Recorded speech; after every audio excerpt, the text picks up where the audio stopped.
Quentin Grenon, je fais partie des développeurs. Donc on est 3 élèves à s'être chargés de la partie développement sur ce projet. Donc le projet Kies-Russe. Donc on avait un objectif qui était de réaliser un jeu Kies sur un site internet. Il fallait qu'il soit hébergé sur un site. Donc le jeu Kies que tout le monde connaît. Donc on a dû apprendre, pas les règles, mais revoir bien en détail comment ça pouvait fonctionner derrière, afin de pouvoir créer cette application de manière à ce que ça colle vraiment avec le vrai jeu. Donc pour ça, on a principalement utilisé le PHP, le JavaScript.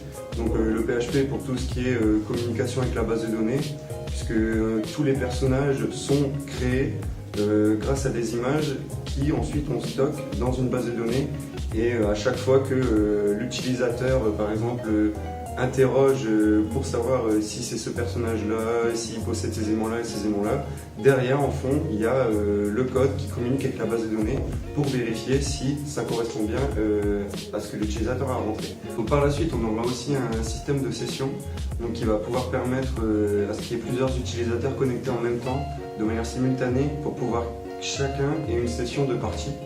Donc tout ça est géré grâce à la base de données et grâce au code aussi en PHP. Donc ce projet il a principalement pour but d'aider les élèves, pas forcément que des élèves, ça peut très bien être n'importe quel type de personne, à apprendre principalement le russe. Donc c'est en fait toutes les fonctionnalités quand on va accéder au jeu. La liste qui permet de savoir pour dire si notre personnage a les cheveux bruns ou les cheveux blonds, tous ces mots de vocabulaire en fait sont en russe, et ça va être très facile de le changer pour mettre dans une autre langue. Donc si par exemple on a besoin de rajouter des autres langages, donc par exemple l'anglais, l'espagnol ou encore n'importe quelle autre langue, ce sera facile à faire puisque ce sera juste des traductions à rajouter dans le code et dans le site par la suite. Bonjour, je suis l'élève en charge de la solution d'hébergement pour le projet 7 qui est le Kies-Russe. Donc pour cette solution d'hébergement, on a mis en place avec mon camarade un serveur Ubuntu qui gère le serveur Apache, le serveur MySQL, le serveur SSH et le serveur FTP.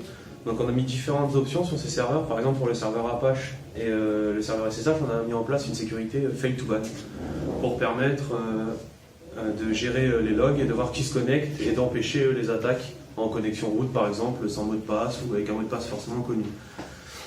Ensuite, pour la base de données, on a utilisé le SCP pour pouvoir faire des backups de cette base de données. Donc la commande SCP va nous permettre du serveur de copier le dossier MySQL, donc toute la base de données, sur une Mint, qui sera un serveur de stockage par défaut on va dire. Et donc on va sauvegarder toute la base de données et comme ça on pourra faire des backups. Donc on peut l'envoyer du serveur à la Mint, mais aussi de la Mint au serveur pour faire un backup.